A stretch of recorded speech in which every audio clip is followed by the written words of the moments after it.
नमस्कार दोस्तों, मैं हूं राजीव और आप देख रहे हैं अमानत नॉलेज। दोस्तों, आज हम जानकारी प्राप्त करेंगे कि दाखिल खारिज के लिए अप्लाई किया लेकिन दाखिल खारिज रिजेक्ट कर दिया गया और रिजेक्ट कर दिया गया तो उसका रीजन भी बताया गया, लेकिन अब उस रीजन को कैसे सॉल्व करेंगे तो दोस्तों इसी को जानेंगे। और जाने से पहले आप हमारे चैनल पर नए हैं तो चैनल को सब्सक्राइब कर लीजिए और बेल आइकन प्रेस कर दीजिए, क्योंकि जमीन संबंधित नॉलेजेबल वीडियो मैं आपके लिए लाता रहता हूं। चलिए आगे जानकारी प्राप्त करते हैं। तो दोस्तों, अगर मान लीजिए कि आपने किसी जमीन की रजिस्ट्री कराया है और फिर दाखिल खारिज कराने के लिए अप्लाई कर दिया है। दाखिल खारिज कराने के लिए जब आपने अप्लाई किया तो फिर उसका जो रिजल्ट आपके सामने आया वो आया कि रिजेक्ट हो गया। मतलब आपने दाखिल खारिज के लिए अप्लाई तो किया लेकिन रिजेक्ट कर दिया गया, और जब रिजेक्ट किया गया तो उसमें रीजन आपको बताया गया कि आखिर कारण क्या है, क्यों रिजेक्ट किया गया।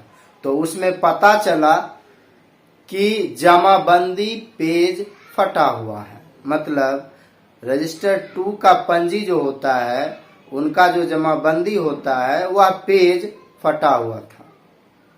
मतलब इसको अच्छी तरीके से गहराई रूप से समझें तो इस तरह की बात है कि आपने जिनसे जमीन खरीदा तो जब आप दाखिल खारिज कराएंगे तो उनके जमाबंदी से उतना जमीन माइनस होके आपका नया जमाबंदी कायम होता है। ऐसा होता है। तो अगर मान लीजिए कि जिनके जमाबंदी से माइनस हो के आपके लिए दाखिल खारिज, मतलब आपके लिए जो दाखिल होता, तो उसका पेज फटा हुआ है। उसका पेज फटा हुआ है जिसके कारण आपका दाखिल खारिज नहीं हो पाया है। तो अब कहने का मतलब है कि उसका सॉल्यूशन क्या है। तो दोस्तों, उसके लिए ये सॉल्यूशन है कि जिनसे आपने जमीन खरीदा, इस वीडियो को पूरा देखिएगा तभी आप समझ पाइएगा, बीच में स्किप कीजिएगा तो नहीं समझ पाइएगा। ठीक है। तो सबसे पहले क्या करना है कि जिनसे आपने जमीन खरीदा है उनका जमाबंदी पेज फटा हुआ है, इस बात का आप ध्यान रखें। इसी को लेकर आपका दाखिल खारिज नहीं हो पाया है।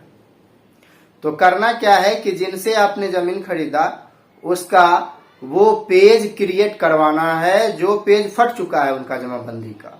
उसको क्रिएट करने के लिए उनके तरफ से एक पुनर्लेखन का आदेश पारित करवाना पड़ेगा अंचलाधिकारी महोदय से।